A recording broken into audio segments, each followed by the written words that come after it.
Let's have a war. Everyone knew a big war was coming. France wanted some stuff back that Germany had taken from it. Germany wanted to take more of everyone's stuff. These two empires thought they were really cool, but lots of different people who lived there didn't think it was so cool. And some of them had even been declaring independence with help from Russia. Everyone was talking about each other behind each other's backs, throwing the fact that military technology had come a long way since the last major war, and suddenly everyone was pretty eager to beat each other up. In this area of Austria-Hungary lived some Serbs and Bosnians who hated living in Austria-Hungary. So the Austro-Hungarian Archduke Franz Ferdinand goes there for a nice drive in an open-top car. Some assassins were waiting for him along the way and threw bombs at his car. But they missed and blew up some officers behind him instead. So the Archduke goes into hiding, leaves Sarajevo, and the whole war never happens. Except no, the Archduke doesn't leave, but instead goes back out in the open-top car to visit the injured officers in hospital. The driver takes a wrong turn and by sheer coincidence gets stuck beside one of the failed assassins, who shoots him. Austria-Hungary is understandably pissed about all this, and they think the Serbian government had something to do with it, which they might have. So they go to their ally Germany and say, "Hey Germany, we're going to declare war on Serbia," and Germany is all for that. So Austria-Hungary send a big list of impossible demands to Serbia, and when Serbia refuses, they declare war. Austria-Hungary and Germany are friends, and Serbia is protected by Russia, who's friends with France, so they all declare war on each other. Montenegro joins in too. France and Britain also have a kind of alliance, so when France says, "Hey Britain, you got my back?" Britain is like, maybe. And then they decide to stay out of it, which is great for Germany because Germany has a plan. They know that Russia is so big and clumsy that it will take them a while to get ready for war. So with this guy in charge, Germany will send all its troops into France at lightning speed while Russia's getting ready, defeat France, then move all the troops to Russia and defeat Russia. Just one problem. France has loads of forts and defenses along its German border, and Germany can't waste any time fighting them, so Germany decides to go around them through Belgium.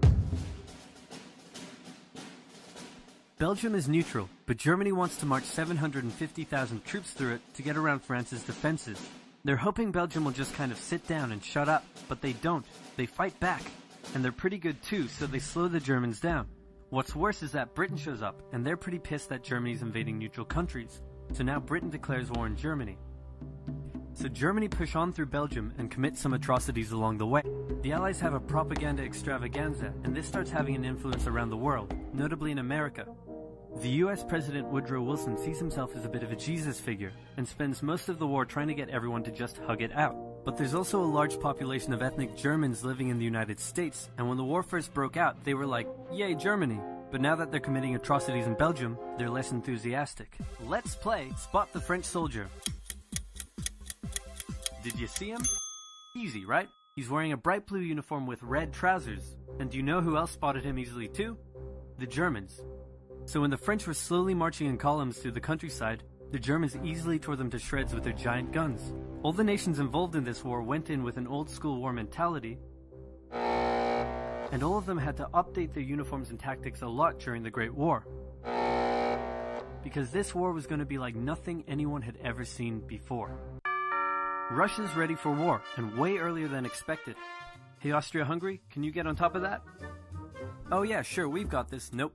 So Germany has to send some troops back to the east to defend against the Russians. The chief of staff of the Austro-Hungarian army is this guy, and although he is handsome, he turns out not to be the best military strategist. Austria-Hungary constantly ignores Germany's advice, and then comes running back to Germany whenever they get in trouble. Austria-Hungary even gets its ass kicked by tiny Serbia, who repels all their invasion attempts at the start of the war. It's better news for Germany in the north though, where they almost completely wipe out the Russian Second Army. Back on the Western Front, the Germans continue advancing and are in sight of Paris. At this point, anyone would be forgiven for thinking the Germans were going to get that quick victory after all, but then things start to go wrong. The French commander-in-chief knew something had to be done, and he ordered his armies to stop retreating. In the resulting battle, a gap opened up in the German lines. If a gap opens up, the enemy can use it to flank you from the side and behind, so the German armies have to retreat. The Allies launch a counterattack, so the Germans dig into defensive positions. The Allies do the same. Then both sides move north, trying to outflank each other along the way. When they reach the sea, they're in a stalemate with trench systems running the whole way from the coast to Switzerland, the beginning of trench warfare on the Western Front. Living in the trenches was hard work too.